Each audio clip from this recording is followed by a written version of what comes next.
I am not a politician. I'm not joking. I am a soldier. If you may notice, a lot of African leaders are scared of Ibrahim Traoré. They fear Ibrahim Traoré, or they fear associating themselves with Ibrahim Traoré. You could see from their eyes in the inauguration of John Mahama from Ghana, how they were staring at him. It was like another person or another. It's like Ibrahim Traoré is an alien from another planet. And you may ask yourself, why are most of African leaders or some African politicians, not leaders, scared of Ibrahim Traoré? I decided, let me dig down into that, and so that we can know why there is this tension and fear between some politicians and Ibrahim Traoré. This is the eye of Africa. The other thing is the maintenance of bad governance. As I told you, the imperialists don't like those who think about their people. Because you have to maintain the people in domination, in this poverty, in this situation of fragility, to assist them permanently. And every time you believe that it is not, it has to be them who help you. Otherwise, you can't get by. Now, some African politicians may fear Captain Traoré because of these reasons.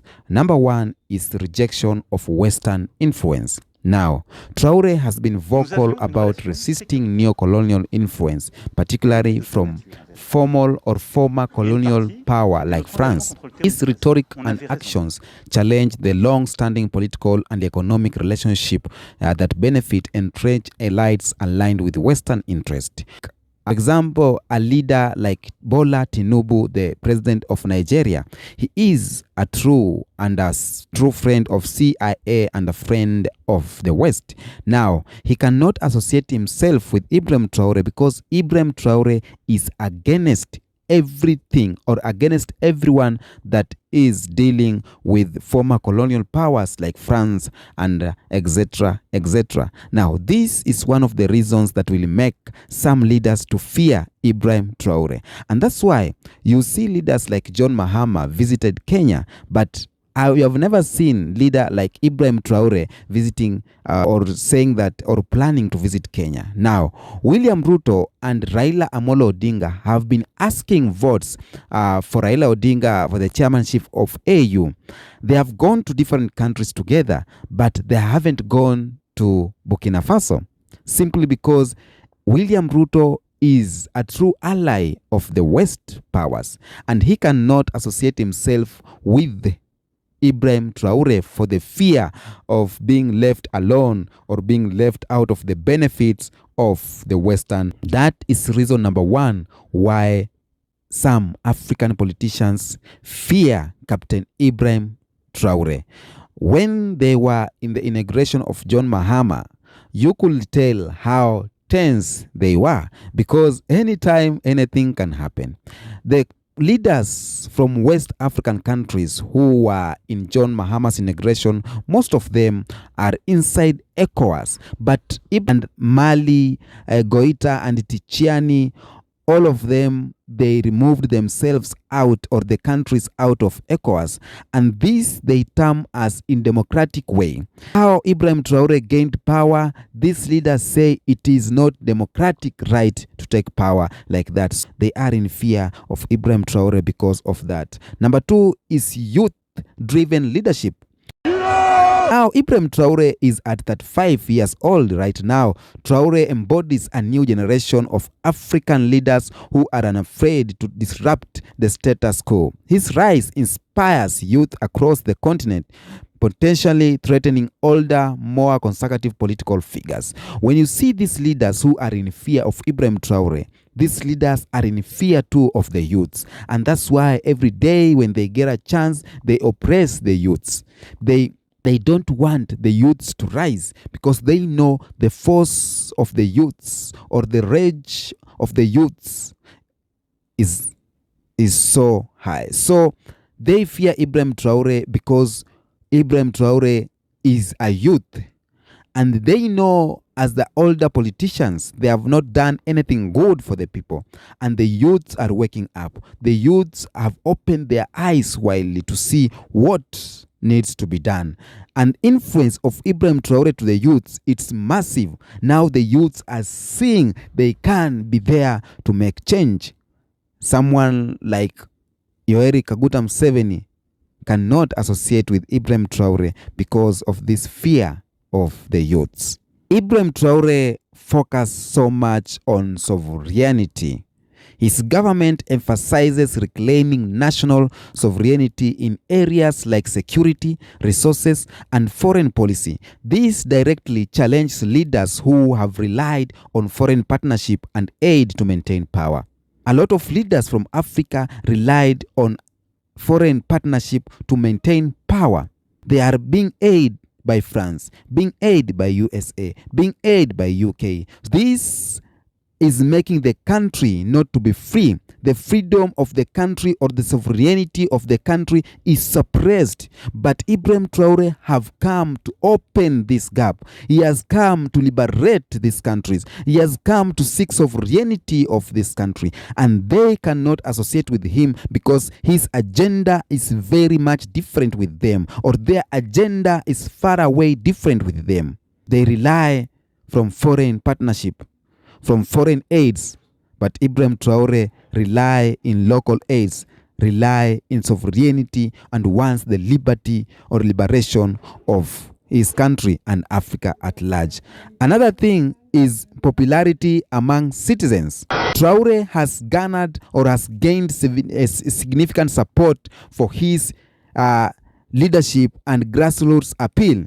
If you could see yesterday, or if you could see when he was in Ghana during inauguration of John Mahama, he was popular. A lot of Ghanaians came out. The crowd shouted his name. Whenever he was called, the crowd raised the voice calling the name of Ibrahim Traoré. This shows that he is popular among the citizens, not only citizens of Burkina Faso, but the citizens of Africa at large. Ghana, they love Ibrahim Traoré. Nigeria, they love Ibrahim Traoré. Kenya, they love Ibrahim Traoré. South Africa, they love Ibrahim Traoré. Uganda and all countries, 54 states of Africa, they love Ibrahim Traoré. Not because of just the name Traoré, but because of how he wake up or how he speak. When he speak, you see the leadership in him. I am not a politician. I'm not joking. I am a soldier. And I prefer to tell you the truth. When he speak, you see how resilient he is on the matters of the country. He works for the people. And that's why he is very popular among the citizens. And this installs fear on the leaders or politicians of Africa. This model of leadership is a potential threat to a lot of leaders, more so politicians who are corrupt, who are puppets. They fear this because it is a threat. Ibrahim Traoré has the ability to mobilize public opinions contracts within politicians who lack widespread popular support. This is a threat to them, and this is why they fear Ibrahim Traoré. Ibrahim Traoré has a pan-African vision. Traoré alignment with figures like Thomas Sankara, who advocated for the unity or united of independent Africa. This agenda, a lot of African leaders, they don't want to hear about it. A lot of African politicians who are in alignment with the foreign powers, with the foreign partnership, they can't accept this agenda of Pan-African. If you have noticed, a lot of politicians, they love when there is war, when there is chaos, when there is tension in the country.